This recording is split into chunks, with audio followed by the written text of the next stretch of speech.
ఈ గత 3 నెలలుగా జరుగుతున్నటువంటి పరిణామాలు, పేపర్ లీకేజీ, జన్జీ ఉద్యమం, దీని కారణంగా ఎన్డీఏకి భారీగా సీట్లు తగ్గిపోయినాయి అని చాలా ప్రచారం జరిగింది.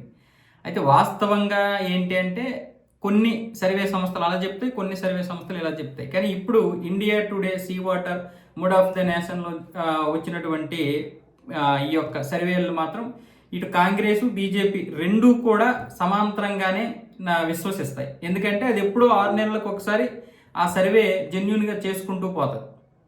నేను చెప్పాను ఇంతకుముందు కూడా, సర్వేలు ఎప్పుడు ఆ పార్టీకి ఉంటాయి, ఈ పార్టీకి ఉంటాయి, న్యూట్రల్గా ఉంటాయి. ఆ న్యూట్రల్గా ఉన్నటువంటిదే ఈ యొక్క ఇండియా టుడే. ఇప్పుడు కాదు కదా, అది ఎప్పటి నుంచో ఉంది. అటు కాంగ్రెస్ వాళ్ళకు కూడా చెప్పినటువంటి సందర్భాలు కూడా ఉన్నాయి, గెలిచినటువంటి సందర్భాలు కూడా ఉన్నాయి. సో ఇప్పుడు ఈ మూడ్ ఆఫ్ ద నేషన్లో ఇప్పటికిప్పుడు కనుక ఎన్నికలు జరిగితే ఎన్డీఏకి 326 స్థానాలు వస్తాయని చెప్తుంది. ఇదే సర్వే జనవరిలో చేసినప్పుడు 338 స్థానాలు వచ్చాయని చెప్పింది అప్పుడు. ఇప్పుడు తగ్గాయి, 12 స్థానాల వరకు తగ్గాయి. ఎందుకు తగ్గాయి అంటే జన్జీ ఉద్యమం, పేపర్ లీకేజు, మరికొన్ని సంఘటనల వల్ల ఈ యొక్క ఇది తగ్గింది.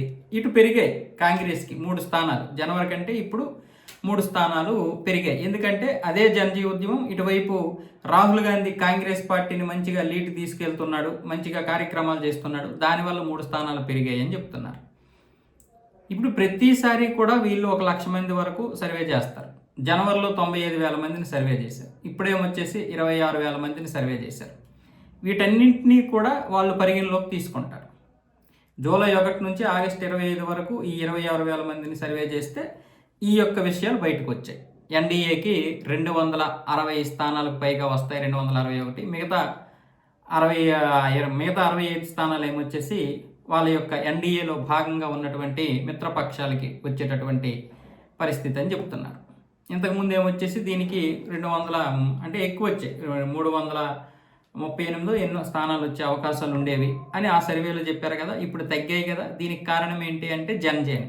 కానీ భారీగా తగ్గిపోయింది అంటే జన్జీ కేవలం అటువైపే ఉండదు, ఇటువైపు హిందూ జన్జీ కూడా ఉంది. వాళ్ళకి ఏదైతే వీడియోలు చేస్తున్నారో వాళ్ళని ఇన్స్టాలో ఫాలో అవుతున్నటువంటి వారు మనం కూడా ఉన్నాం. అంత మాత్రాన మనం వాళ్ళకి ఓటేసేస్తామా? అన్నంలో రాయి వచ్చింది కదా అని మొత్తం బియ్యం బస్తానే పారేం కదా. ఖచ్చితంగా నీట్ పేపర్ లీక్ అనేది ఖచ్చితంగా ఆక్షేపించాల్సిందే, విమర్శించాల్సిందే, దాన్ని ఖండించాల్సిందే. బీజేపీని విమర్శించాం, బీజేపీని తిట్టాం, ధర్మేంద్ర ప్రధాని తిట్టాం, ఆయన్ని బీజేపీ వాయించేసింది. కానీ ఆయన చేసినటువంటి మంచి పనులు, ఆ తప్పు వల్ల ఇప్పుడు బీజేపీ ప్రభుత్వాన్ని కూల్చేసి మన చేతులు మనం నరుక్కుంటామా?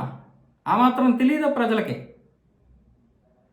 భారత్ మాత అంటే మీకు ఇష్టం ఉండదు, వందే మాత్రం అంటే మీకు ఇష్టం ఉండదు, గెలిస్తే ఓచకోత కోస్తామంటారు, హిందువులు నాశనం చేస్తామంటారు, అయోధ్య రామాయణను కూల్చేస్తామంటారు, కొత్త కొత్త వ్యవస్థలు తీసుకొస్తామంటున్నారు, ఇప్పటి వరకు నిర్మించినవి కూల్చేస్తామంటున్నారు, 370 ఎత్తేస్తామంటున్నారు, మళ్ళీ అమలు చేస్తామంటున్నారు.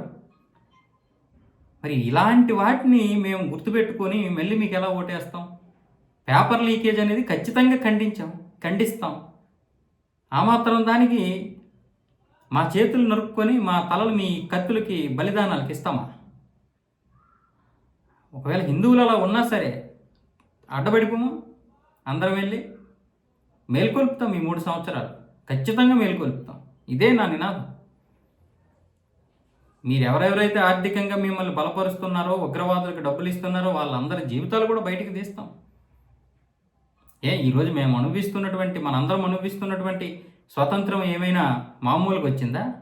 ఆనాడు ప్రాణత్యాగాలు చేసి మానాలు పోగొట్టుకున్నటువంటి ఎంతోమంది ఆడపడుచుల వల్ల, ఎంతోమంది మన అన్నదమ్ముల వల్ల వచ్చినటువంటి స్వాతంత్రాన్ని భావితరాలకి మళ్ళీ మీ వల్ల ఇస్తామా? మీకు ఇస్తామా?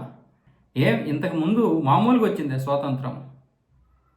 800 సంవత్సరాలుగా 9 కోట్ల మంది హిందువులు బలిదానాలు చేస్తే నిలిచినటువంటి దేశం ఇది. రాబోతున్నటువంటి 1,000 కోట్ల హిందువులకి మేము కూడా ఏదో ఒక విధంగా బలి అవుతాం, అవేర్నెస్ తెస్తాం, మేము ఇస్తాం, పోరాడుతున్నాం, యుద్ధం చేస్తాం, తలో ఒక యుద్ధం చేస్తున్నాం. కాబట్టి కేవలం ఒక నీట్ పేపర్ లీక్ పరేసి గురించి, లేకపోతే మీరు చేస్తున్నటువంటి ఈ ఉద్యమాల గురించి దేశాన్ని తాకట్టు పెట్టేటటువంటి వారికి ఓట్లేసి మళ్ళీ మీ చేతికి ఇస్తామా మేము? అది ఇస్తే ఉంచుతారా మీరు? ఊచకోత కోసేస్తామని ఇప్పుడే మీరు అంటున్నారంటే అప్పుడు ఇంకెలా ఉంటుంది? ఒకడు రప్ప రప్ప అంటాడు ఆంధ్రప్రదేశ్లో, ఒకళ్ళేమొచ్చేసి మేము ఊచకోత కోస్తాం, మీ బార్డర్‌లో మీ తలలు దిగబడతాయి అంటాడు. అసలు ఏం జరుగుతుంది? ఇలాంటి మాటలు వినే మళ్ళీ మీకు అధికారం ఇవ్వడానికి. ఖచ్చితంగా నేను చెప్తున్నాను. నీట్ పేపర్ లీక్ పరీక్ష అనేది ఖచ్చితంగా అది విపేక్షించగలిసింది కాదు. అన్నంలో రాయి పడితే దాన్ని తీసి పారేస్తాం. అన్నాన్నే పారబోసుకోము, బియ్యాన్నే పారబోసుకోము. అలాగే ఇంతే ఇది కూడా. బీజేపీలో జరిగినటువంటి తప్పిదాలను మేము ఎండగడతాం. కానీ బీజేపీని వదులుకుంటామా? బీజేపీని ఓడగొడితే మీరు 5 సంవత్సరాలు ఎలాంటి విధ్వంసం సృష్టిస్తారో మాకు తెలీదా?